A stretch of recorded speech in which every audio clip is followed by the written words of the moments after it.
ولا تقولوا لمن يقتل في سبيل الله أموات بل أحياء ولكن لا تشعرون ولنبلونكم بشيء من الخوف والجوع ونقص من الأموال والأنفس والثمرات وبشر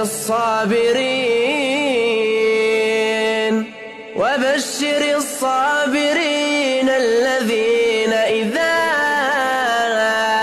أصابتهم مصيبة قالوا إنا لله وإنا إليه راجعون أولئك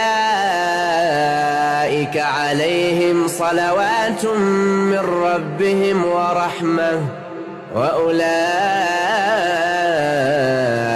هم المهتدون.